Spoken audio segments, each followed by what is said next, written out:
Captain, we have them! We've established Transporter Lock, the Star Trek Discovery podcast. Join Ken and Sabriel each week as they explore strange new episodes, seek out new plots and new characters, and boldly go where no podcast has gone before.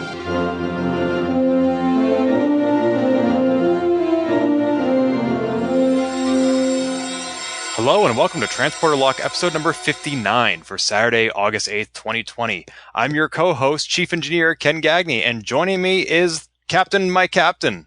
Just my captain works. No, this is Sabriel Meston here. Hello, Sabriel. Star Trek. Hi, it's been a while. It's been so long. The last show we did was the Picard Season 1 wrap-up back in April, and now here we are in August, 4 months, a third of a year later. But there's a reason we're back. We're not just deciding to spam everybody's airwaves with more Star Trek blather. We actually have something to talk about.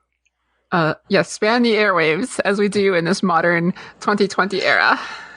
I'm sorry, frequencies? Are they jamming our frequencies? Is that? No, I love anachronisms. It's true. I was watching She-Ra the other night, and they invented a video chat device, and the very first time they used it, they were like, "No, hang up. Say we're not here." And I'm like, "Where are you getting the terminology hang up if you've just invented this? Come on." Anyway, we are here to talk about Lower Decks, the new animated series. Yes, Star Trek LDS, the half-hour animated series. It's the first Star Trek series to not be strictly sci-fi. It's comedy. Although I object to sci-fi being a genre, it's a setting, because Star Trek Lower Decks is still sci-fi, regardless. But we have decided to bring on an extra guest to help us cover this brand new Star Trek series. Hello, Joe Strasnyder. Hey, everybody. Nice to be here. How you doing, Ken and Sabriel, today? We're doing great. So glad to have you here. Awesome. You know, we forgot to ask you before the show, what is your Star Trek rank and your department? If I had to pick a rank, I would say I would be a lieutenant commander, because I like to be right in the middle and actually get work done. And I've, just like Scotty, all I've ever wanted to be was an engineer. So I'll pick engineer. I love it. Thank you so much. That's a good rank. You know, some people see lieutenant commander as a downgrade from commander. I'm like, but no, the more titles you have, the more impressive it is. Absolutely. Just like that Monty Python sketch where the guy had a title that went all the way around the room on his little play card thing on his desk. Yeah. So it extended all the way around his room. You had to duck underneath it to get inside. The longer the title, the better. You're not just famous, you're infamous. So Joe... Oh, come on. Anybody get the reference? Moving on. Joe, who are you? Well, my name is Joe Strasnyder, as we already said. I'm a computer nerd by trade, and I'm a computer nerd because when I was a little kid, back in the mid-'80s, in syndication, Star Trek was on after dinner every night, the original series. I sat down and I watched that. I'm like Kirk and Scotty and Spock and everybody, and I looked up to all of that. And I'm like, I want to do that when I grow up, and Star Trek has been with me ever since. It pushed me into electronics and computers and programming and all of those other fields. I basically owe my entire professional career to this wonderful TV show that we all love. So you want to grow up to serve on a starship? How did that work out? Who didn't? Absolutely, you know. But just like, Mae Jameson, she grew up watching Star Trek and became an astronaut. I mean, we all take something different from Star Trek and what fits our personalities. I always wanted to tinker with the electronics and the computers and the stuff behind the scenes, kind of like those in the episode we're going to be talking about today, to keep things functioning and working. I always found it fascinating. So that's kind of what I ended up doing. Awesome. And you and I know each other because not only are we computer nerds, we are retro computing nerds. Absolutely. We're both old school Apple II freaks. So we like those things as well. I've been trying to get Sabriel to come to Kansas Fest. Someday she just might. I want to. It's just more like a matter of cost. And now we got the new complication no one would have imagined a year ago. Yeah, this year's Kansas Fest was virtual. Anybody could attend for $20, but it's not the same as being there in Kansas City. Absolutely. So, Joe, you have a YouTube channel, is that correct? I do. I have a YouTube channel, Joe's Computer Museum. Just search that on the YouTubes. Yeah, I take apart, fix, and hopefully don't break old computers of all descriptions and sizes. Doing all them types of cool projects on there. So if you're listening and you like to watch nerds take apart old computers, you can watch my channel and maybe learn something. I hope that's the goal. Well, the first time I became aware of you was on your YouTube channel with your Apple II music video, which was quite impressive. And yes. Surprise, we're going to ask you to sing the intro song to the Transporter Lock podcast. Can I respectfully decline? Yes, but you'll get demoted. Okay. We'll make your title even longer. You can disrespectfully decline too. Hi. And since you mentioned growing up with TOS, is that your favorite Star Trek? Actually, no. I would have to say my favorite Star Trek would be The Next Generation. TOS was interesting and all of that, but when TNG came out, I fangirled. If that was a thing in '87, I don't know, but yeah. And then I really fell in love with TNG, its story style, and the wonderful acting by Sir Patrick Stewart and everybody else on that show. So, excellent. Do you have a Star Trek series you dislike? Ooh, that is a very good question. Send all hate mail to Joe at. Well, it's hard to like any Star Trek. Or hard to like? Wow, failure. No, hard to dislike any Star Trek. I would have to say that of all of them, probably Voyager, and only because of the acting.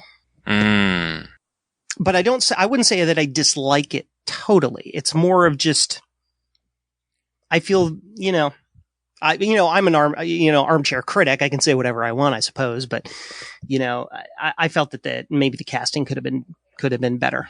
A very quick aside, super quick aside, based on that comment. Have you guys listened to the Delta Flyers podcast? It's a podcast starring Garrett Wang and Robert Duncan McNeil, talking about they're going through each episode, talking about their experiences filming that episode, or they even rewatch it and tell things like, things I would do different, or things that would like why some things were done the way they were. Mm-hmm. And they're getting like we were told we cannot change the script. You have to say what's on there and you have to do it. So basically they're running up into the same problem that Will Wheaton did with bad writing. Okay. Mm-hmm. Yeah, so that's Harry Kim and Tom Paris from Voyager. I have listened to their podcast upon your recommendation, Sabriel, and I loved it. It's just so fun to hear them watching shows that they were in 20 plus years ago and reviewing them, because sometimes their memories are so vivid, like they were just there yesterday, and other times they're like, oh, my hair was really bad. Like, yeah, it kind of was. My philosophy about Star Trek is that there is no bad Trek. It's just that some Trek is better than others. However, maybe we need to reconsider that philosophy in light of Lower Decks. Yeah. Should we get underway here? Sorry, what? Should we get underway on Lower Decks here? Yeah, so this is the very first episode of the very first animated series since the 70s. It features 4 characters who are pretty low in the ranks of, what is the name of the ship? Like the USS Centrix? The Cerritos. Cerritos, that's right. Is that, where does that word come from? Does anybody know what that means? It's a city in California, which is apparently regarded as a very mediocre city. Oh, okay. So it might be the next version of the Mac OS as well. Great. Yeah, and on this first episode, they have a second contact, which is the name of the episode. And we watch as the hilarity ensues. Not only are the characters introducing themselves to each other, but also to us as the viewers. So, where do we want to begin? Do we want to walk through the episode? Do we want to give some general first impressions? I think first impressions. I agree. Oh, all right. Let's start with our guest, Joe. What did you think of Lower Decks Season 1, Episode 1? Wow. Well, overall, I think anybody coming into this episode expecting classic Trek, expecting anything like the original animated series or anything like that, honestly is going to be disappointed, because that's not the point of this show. The point, here is to show what what it's like to be a normal, average, everyday human being, on, or, in this case, alien, serving on a Starfleet ship. And if you're expecting, high drama or anything like that you normally get from TNG or Voyager or anything like that, you're going to be disappointed. That said, with the comedy angle, I think they had a great opportunity here to look at Star Trek from a different angle, but I'm not sure that they hit the mark, to be honest. And how so? Like, what angle were they going for, and how do you think they missed? Well, I think again, to previous callback, I think it was mostly in the writing. Honestly, I found it's supposed to be a comedy. There's supposed to be jokes, and they are in there, but I did not once find myself laughing. And maybe that's just me being, a super dry human being or something like that. But I found the comedy to be very flat and very average animated sitcom, not as hyped up as it was said to be in the advertising and the pre-rolls and the previews they put out before the show. Yeah, this show is, if I understand, has some common DNA with the TV show Rick and Morty. Is that correct? I think one of the producers or one of the writers worked on Rick and Morty, and so there also might be the expectation there. Well, like, oh my gosh, it's going to be another Rick and Morty, but in Star Trek, yeah. And I'm not quite sure. Again, I'm not quite sure it hit that mark. If that's what they were going for. For all we know, we're not understanding what they're trying to say as well. So, are either of you Rick and Morty fans? I'm not. I am not either. Neither am I, and I'm wondering if maybe we're not the target audience. So we all follow Susan Arndt on Twitter. She's been on this show many times, and either she or I think it was her, possibly somebody who was responding to her on Twitter, said that the writers of Lower Decks think that saying things fast makes it funny. And I can see how that might be the case, and it didn't work here. Well, here, let's get into your thoughts here, Ken. Your first impressions. Oh. Well, yeah, if this is supposed to be funny, I don't think it is. There was one moment when I smiled, and I think it was regarding the romance between the cyborg character and the person he was on a first date with. I liked that mini arc, that mini plot. But the rest of it, I don't know. Like, it was very frenetic and very kinetic. There was a lot of action and a lot of very fast dialogue, but I don't know. If it's supposed to make me laugh, it didn't. I did find it fairly authentic for Star Trek, which I wasn't expecting. Like, almost everything in this episode, if played more seriously, could have been an actual episode of Star Trek. The one thing I found unbelievable was that the bioscanners on the transporter wouldn't have gotten rid of whatever the commander was infected with. That was the most unbelievable thing in this episode, and that actually speaks pretty well for the show, in my opinion. I can't believe we all caught that. Like, the super nerds caught that. It's like, now, I think that would have caught that. I don't know. Yeah, like even the doctor said, do you think you should get that checked out? And Commander Jack Ransom, played by Jerry O'Connell, says, no, I'll be fine. I'm like, a real doctor would have said, no, you're getting that checked out. I'm the CMO. You're going to sickbay right now. Honestly. But we're on a crew where we're told that the bridge crew is all high and mighty on themselves. So apparently regulations are a little differently here. I mean, we had to have our comic foil for the episode too. So, you got to break with procedure a little bit to have something to talk about, right? Right. It breaks what we know about Star Trek, but it doesn't seem to break the internal logic of the ship and how it works. Mm-hmm. Right. I mean, we've already seen some logic-bending humor in the Star Trek Short Trek episode about the Tribbles.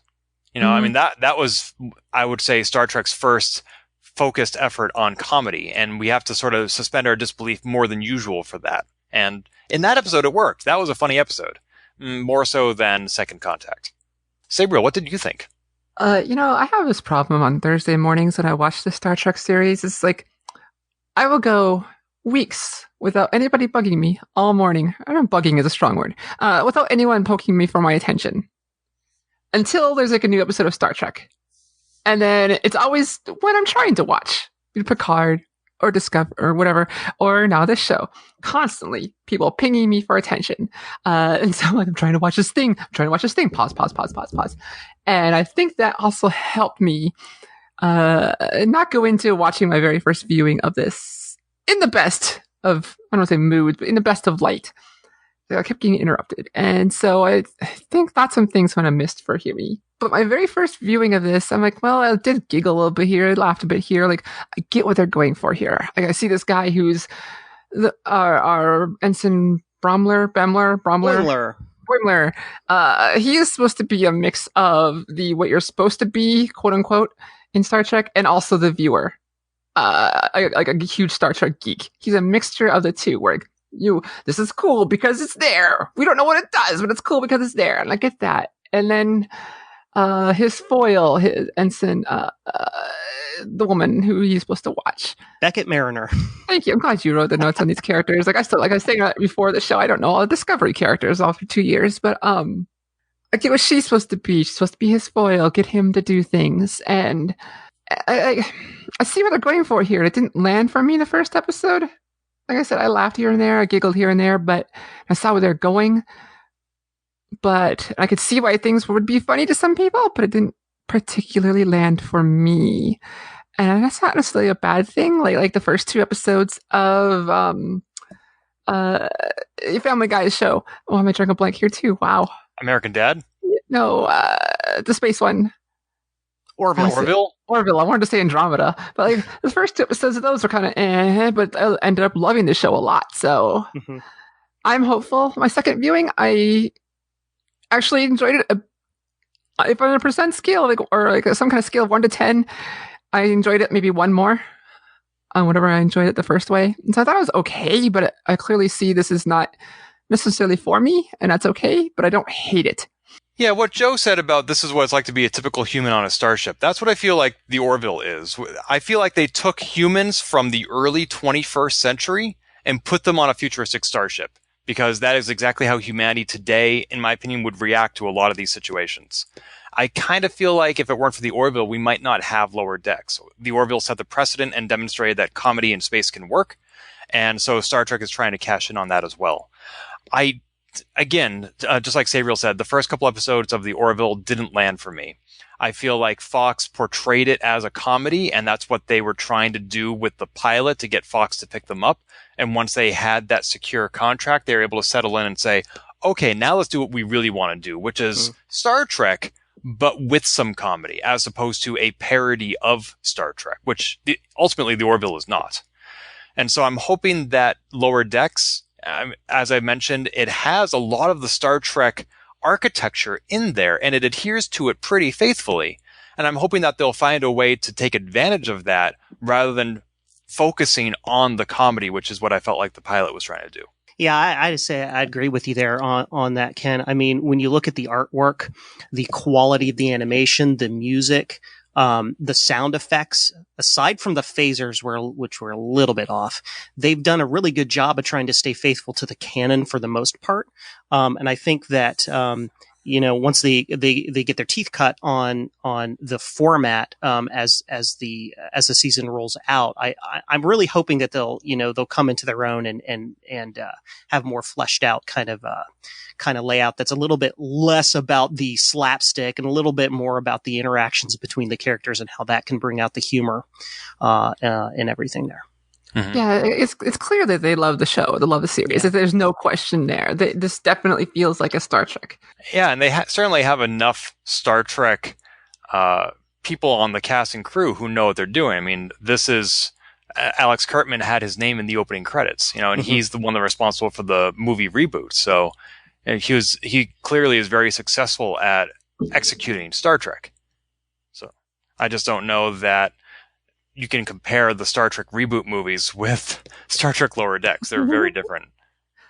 And speaking of the chemistry of the cast, the core cast of this show is, compared to most Star Trek shows, fairly small. It's just 4 people. And maybe that's all they wanted to introduce in the pilot. And certainly we saw some of the command rank. We saw, the CMO, the captain, the commander. But the show is really going to focus on just 4 people, which if you compare it with Next Generation or the revolving door of DS9's cast, it's a pretty focused cast.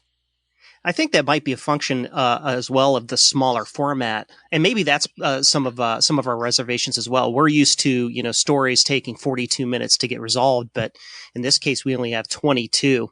So I think that having a smaller cast benefits that format a little bit better. You're not spending all your time on exposition trying to figure out what 20 different people's motivations are. Do you guys have a favorite character so far? I do. I would say that Divana Tendi, who I think is the Orion, if that is what she is, she was my favorite character. Because she is the one who I think is taking the job the most seriously. She's the one most intent and earnest about actually doing her job and being better at it. And she also, I love that little scene at the end where she's talking with Sam Rutherford, the cyborg, about, oh my God, how can you ignore that door didn't work? Like, she is just such a nerd. And as we are all nerds, I think that's the character I'm probably going to relate to the most. I really hope they do more character development for her in the future as well. This first episode, she was almost kind of sidelined behind the comedy and the foil between Boimler and Mariner, Yeah, those 2 characters were definitely plot A. And the cyborg, Sam Rutherford, he got that whole romantic subplot. And you're right. I feel like Tendi was sort of, maybe she was the avatar for the viewer, taking us through the ship and introducing us to everything there. My favorite was Dr. Tana, the Caitlin. I know I've never figured out how to pronounce this cat race in Star Trek. Cation? Is that how it's pronounced? Cation, Catane, the cat race. She felt like this mixture of like 90% Pulaski and 10% of Crusher, and I just loved her. Just her attitude as Ensign Tendi is trying to get into help in the sick bay. Hold this, pump it. Are your hands clean? Yeah, there was a lot of bones and Pulaski about her. I liked that. It's fun that we can't have a Star Trek animated series without a Cation. It's like a staple. Although they did show up in Star Trek IV: The Voyage Home, but primarily I associate them with the animated series. And one other character I want to ask about, and we were talking about this a little off the air, is Commander Jack Ransom. That is the same surname as the captain of the Equinox, which Voyager encountered, that being Captain Rudolph Ransom. And that led us to discussing, well, clearly this is not the same character because it's a different first name. Maybe they're related, kind of like Decker in Star Trek I, the motion picture. He was related. Wasn't he the son of Admiral Decker from the Doomsday Machine? Oh, I don't remember that. If it's true. Yeah. I think that is the case. And so maybe there is a relation here. It seems unlikely. I mean, Ransom is a great name, especially for a really arrogant type character, in my opinion. Nonetheless, it seems unlikely that Star Trek would choose that name at random without there being some connection. So, but that also led us to talking about the timeline of when Lower Decks is set. And you two had some insight into this that I didn't. Yeah, it takes place after Star Trek Nemesis, but before Picard. And I think they were aiming for that continuity to try to pick an area of the Trek timeline that hadn't been touched yet, obviously. But there's been plenty of ever since Enterprise. Well, let's go back in the past. Let's go back in the past, and Picard's far future. I think they were somewhat limited in what they could pick, and also be how can I put it, familiar for viewers. Yeah, there have not been, other than in the video games, any direct follow-ups to the timeline that we saw in Next Generation, Voyager, and Deep Space Nine. As you mentioned, Enterprise and Discovery went to the past, as will Strange New Worlds, the new series that's coming out. And Picard jumped 18 years into the future. Discovery is now jumping 1,000 years into the future. So Lower Decks is, if you want to watch them in order, it's what you watch right after you're done watching all the TNG movies and all the TV series that were on from 87 to 2001. God help you if you try to do that. Oh, well, I saw somebody tweet that at the end of this year, so this episode of Lower Decks begins 23 consecutive weeks of Star Trek, 10 of Lower Decks, 13 of Discovery. And the last episode of Discovery that's going to air this calendar year will also be the 800th episode of Star Trek, if you include the movies. Wow. That's a lot of content. Sounds like something to celebrate. But imagine, like, this is one of the reasons why Star Trek can be a little impenetrable, because, like, oh, you've never seen Star Trek? Let's sit down and binge all 800 episodes. Like, thanks. I'm going to go date somebody else. Now to think about it, that means I've seen every Star Trek episode and movie at least twice, except for, I think, the first animated series. What about you, Joe? Are there any gaps in your Star Trek lore? The only thing I've ever missed is the animated series, the original 72 animated series. Ah, you've never seen any of it? I've seen a couple episodes, and it's for my personal pacing and interest. It seems slow to me. I watched a couple episodes, almost fell asleep. I'm like, I'll stick with TNG, thanks. It is very slow. The original Star Trek the Animated Series is like Star Trek at half speed, and Star Trek Lower Decks is Star Trek at double speed. Maybe more than double speed. You're listening. It's like listening to your podcast at triple speed. It's just joke after joke after joke after joke after joke. Well, okay, let's talk about the episode. The short version is crew is going to a planet after a ship made first contact a year ago. The Cerritos is here making second contact to get the fine print going. Here's how we can help. And violence and accidentally a zombie outbreak ensues because of a bug bite. And then the Lower Decks crew, who are still on the planet doing stuff you don't see, accidentally stumble upon a cure. They don't know this as they come back, and everyone is saved. It's a super short intro for a third. Our podcast is already recording longer than the episode itself here. But there was some stuff here I liked. Even if the comedy is always rapid fire, go, go, go, go, go, there was some stuff here I liked. We see the bridge crew being very heroic bridge crew here and there. Like when they come back with the cure, we could see everyone's ignoring our ensigns. Like they were just happened to be, no, they're just background. It's like, oh, we found this cure. This is amazing. Great work. You can do some dissertations on this or things like that. It's like, I like that. I like that where we just see our bridge crew being jerkhole bridge crew. It kind of reminded me of the John Scalzi novel Red Shirts, how everybody is super dramatic when they're on the air, and then when they go to commercial break, they let their hair down. I felt like the bridge crew on Lower Decks was Red Shirts when they're on the air. Yes. Yeah, like just humanity ramped up to this dramatic extreme. You know, the name of the show is clearly drawn from the TNG episode Lower Decks, which focuses on 4 ensigns who were not primary characters on TNG. I think other than that episode, we hardly ever saw them, if ever again.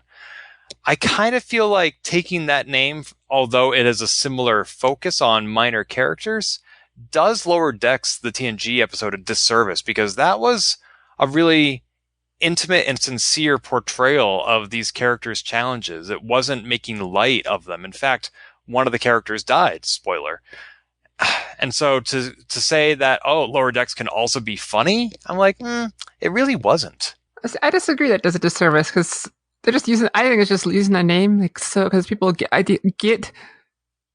what they're talking about here or who the show is about. And then they're also, this show is a fill-in for things people have talked about for years in a lighthearted manner. Well, usually on, Trek social places, like who cleans up the holodeck after Riker has been in there, or, various things like that. And this is a show that's meant to, quote unquote, answer some of those questions. Like someone's out here got it having to do it.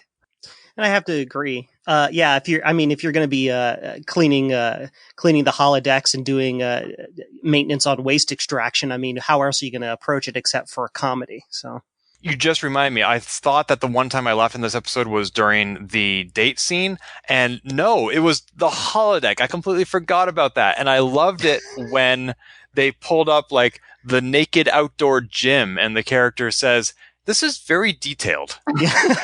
That made me laugh. That was it. That was the one moment in this episode. It seemed like, how have we not seen more people exploit the holodeck? I mean, okay, maybe humanity has evolved in the next couple hundred years, but they're still humans, and come on. We've seen this in the Orville, where they totally make use of the holodeck in ways that I think 21st century humans would. So it was nice to finally see that in Star Trek as well. I mean, we have seen it, just not in such a comedic manner. Reginald Barclay was using the holodeck, using the crew members as his sometimes sexual fantasy. And Quark was always trying to get Kira into the holosuite as well. Yeah, I mean, he did, and she replaced her body with his head. Was something we saw. It was her talked about it was off camera when this happened, but it has been shown this way. Or even Riker in like the first season when he goes and has a date with Minuet. That was very, very alluding to he's going to go get rated R. When watching my language, I was going to say something else. Well, and to some extent, too, when it's a network television or syndication in 1987, you're restricted by, what all the regulations are. But now that it's streaming, and now that we can put it in a comedic foil, with animation and all of that, we get to explore those things in much more detail.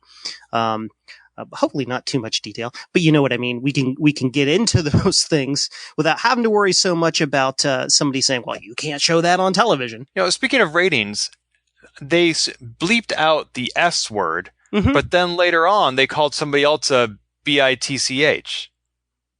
So that's on network TV. You can say that on network TV. So are there rules on CBS All Access about what you can say and cannot say? Because clearly Discovery uses the F word. I feel like, in general, they film assuming that this could be aired on TV at some point. Even if it's built for CBS Access, All Access now. I don't know. It's just a hypothesis. I think you can always bleep out curse words later if they have to, or mute over, or say fudge.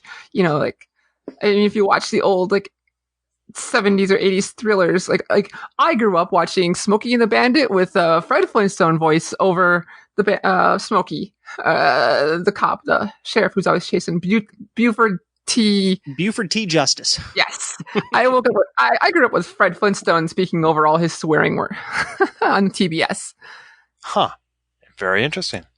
I was wondering if maybe the bleep in this episode was for comedic effect, because I've never heard a bleep in Star Trek before. Totally for comedic effect. So you think they could have said that word if they wanted to? Yes, they could have. It's a streaming service. There's nothing preventing them from doing whatever they want. So, Well, I'm going to be keeping an ear out for that in future episodes to hear if they are consistent about what words they can and cannot use. Maybe I should start a spreadsheet or something. I found this episode extremely predictable. You need to watch this. You need to watch Ensign Lady Girl and report back to me. I'm like, okay, you're the black captain, and the only other black character I've seen is her. Like, okay, you're her mother. Yep. By the end, we find out. Oh, see, that part I didn't pick up on. I agree. I didn't pick up on it until the very end. Oh, well, then. Okay. And then the fact that, was it the Admiral that she called? Mm-hmm. And that was the Ensign's father. And I'm like, oh, okay, that is going to be an interesting dynamic here. Yeah, I like Dad. He is Admiral Freeman. She, Captain Freeman, but then the ensign, or was he Admiral Mariner? And anyway, the last names were different, so it was a bit because it's Ensign Mariner, but Carol Freeman, the captain, is her mom. So there was kind of let's just see how much we can get away with this. But for me, I caught it right away. You're too smart for us, Captain. That's why you're the captain. Yep. Joe, do you have anything else you want to share about this episode? Well, yeah, I found, and this may be a complete coincidence. I don't know why, but my Trek detail alarm went off by the astounding number of references to the state of California. I counted at least 8 of them. Got every single shuttle is a California park. The ship's name is Cerritos, a city in California. Boimler is from California. The captain has the California Republic flag in her ready room, and the ship is California class. So, like, is that going to come up later, or are they just making nods to Hollywood and its craziness? I'm not sure. I feel like it's the second one, but yeah, I saw these references to like the shuttle, the Joshua Tree, and things like that. I'm like, yeah, this is definitely like a. To me, it just felt like we'll just stick with our theme. Mm-hmm. I also think that I like the subtle hint that the Cerritos itself is almost like the lower decks of the entirety of Starfleet, and you get that most from the intro, where they're showing up to the Borg fight, and they're like, "No, we're gonna go away. This isn't our job," you know. My first viewing of my intro credits there, it was how I was feeling like, okay, I get it, lower decks, and then the second viewing, like I liked it a little bit better. It was more funny to me the second time around. So you each watched this episode twice. I watched it only once, so I only have my first impressions to share. But what you just mentioned about it being like the lower decks of Starfleet, there is a great series of mini novels or novellas by A.C. Spahn called Endurance, and it's about the USS Endurance. Not set in any known universe, but it's very similar to Lower Decks and the Orville, where this captain has, instead of being demoted, he's been made captain of basically the fleet's worst ship, and everybody else on the ship, like all the crew, has all been disgraced in one way or another. And it's really good sci-fi with some comedic elements. The whole 5 novella series can be bought together as a single ebook for like $4. Nice. And collectively they're about as long as one book would be. So if you like Lower Decks, or especially if you like the Orville, I recommend Endurance, and I'll put a link in the show notes at transporterlog.com. Yeah, please do. I've somehow missed this. Yeah, I bought my first e-reader last fall. I bought a Kobo, and when I turned it on and it booted up the Kobo store, it said Endurance is on sale for $1. I'm like, okay, I've never read an ebook before. I'll try that. And it was a pretty good first impression, in fact. This episode had a ton of background references, like we mentioned the California flag and whatnot, but there's like, we had the Batleth, which is the primary part in the opening scene, which I also hated the opening scene, where Mariner's drunk and picking on Boimler, and she accidentally slices his leg with a Batleth. But like in her shore leave contraband box, you could see like the fist that Tasha Yar had to fight with in the second episode of TNG. I'm thinking about all the background references. If you just watch the background, I suppose. I know I can't think of any more off the top of my head, but if you look for it, you'll see them there. If you are someone who just appreciates that, you can see how much they love Star Trek. How about that? Yeah, they did a really good job at replicating the acutograms on the diagrams on the master systems displays and stuff too. So yeah. And of course, at the end, they were certainly dropping a lot of names like Gary Mitchell and Deanna Troi. I'm not really sure I saw the need for that, because it's not like they were leading into some sort of it wasn't contextually relevant. It was just her saying, oh, have you heard of this person? Have you heard of that person? She was drunk, and this was a scene for her mother also being in Lower Decks 10 Forward, seeing her daughter being as like, oh, she's such a pain in the ass. Well, we're seeing her, she's all happy and actually finding friends. Speaking of being drunk, Romulan whiskey? Yeah. Like we knew about Romulan ale, but I've never seen Romulan whiskey before. I mean, it makes sense. Of course, she was drunk while drinking it, so maybe she just got the name wrong. We got to give her a little credit. I mean, it certainly wasn't Romulan ale, though, because that would be green, and this was blue. But looking at Memory Alpha, this is, in fact, Starfleet's or Star Trek's first ever reference to Romulan whiskey. I mean, it makes sense to be there's whiskey to me. Like, I question none of that. I think the Romulan ale that you can get at Star Trek The Experience was also blue. And I explicitly remember it on Star Trek 6, The Undiscovered Country, being blue, was it not? And that was ale? Yeah, I'm pretty sure it was. Huh. Romulan ale, why bones? You know this is illegal. That was. I've had yellow beer, I've had brown beer, I've had red beer. Yeah, could be different. I don't know. I don't drink any of these things, especially of the Romulan variety. There's probably more than one brewery on Romulus at this time. So I to get into. You don't think they have some sort of a stamp of approval where they have to meet certain standards and regulations? Actually, you know what? Being Star Trek and sci-fi, when we have like one theme planets, it totally makes sense that there's only one beer. Right. One ale. You know, like Rock to Gino. They never ask, how do you want that? And they're like, no, just give it to me. There's only one way. It is Rock to Gino. Period. So. All right. Any closing remarks? I can't wait to give it a second shot. The first one was, I don't want to say it was underwhelming, but it met expectations and I had none. How about that? I didn't hate the experience. I just wasn't sure it's for me. So I can't wait to try episode 2. Agreed. I'm as a Trek fan, I mean, I have to watch it. I have to see where these characters are going and what they want to do with this story, and hoping that the comedy comes back around our way. For new viewers, I'm not sure they're going to stick around for it. But well, I mean, I guess it remains to be seen in the ratings and the court of public opinion. Yeah, for me, I find the investment to be very low. Like, if this was an hour-long series and the first episode was this bad, I'm not sure I would come back. But it's only a half an hour each week, less than, without commercials. And also, like Joe said, I can't imagine there being Star Trek on the air and not watching it. I mean, I would always feel like there would be this gap in my soul. Mm-hmm. So why not watch it? And then you can be like the people who go onto the Star Trek Reddit and can just complain about every new Star Trek like Discovery. It's not Star Trek. It's true. It's true. I have to watch this, but it's not Star Trek. And like we said, we can't ever judge an entire series by the first episode. I mean, the first 2 episodes of Discovery were rough, as we've talked about on the show. Sabriel mentioned the first 2 episodes of The Orville were rough. We've all known how bad the first episode of TNG was. Encounter at Farpoint. Oh my gosh. So if Second Contact is Lower Decks Encounter at Farpoint, I'm willing to give it a pass. Yeah. Agreed. All right. Well then, in that case, this has been Transporter Lock. Joe, remind our listeners where they can find you online. Absolutely. You can find me online at Joe's Computer Museum on YouTube. Just do the quick search for that. You can also follow me on Twitter and my weird shenanigans there at Museum Joe on Twitter. Awesome. Lieutenant Commander Joe, thank you so much for joining us for this first episode of Lower Decks. Sabriel, are we going to be back to review future episodes of this show? Well, we can talk off the air. We talked about just doing one, but let's see how we're feeling.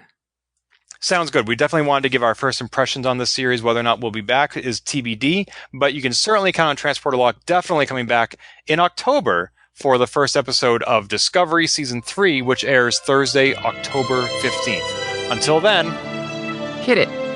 If you've enjoyed this episode, please leave a review on iTunes and keep your hailing frequencies open by following us on Twitter at TransporterLock or subscribing to our podcast and email newsletter at transporterlock.com.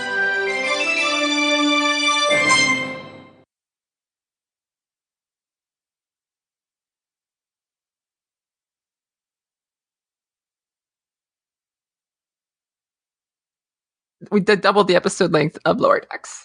This is not uncommon. We've done like hours on short treks.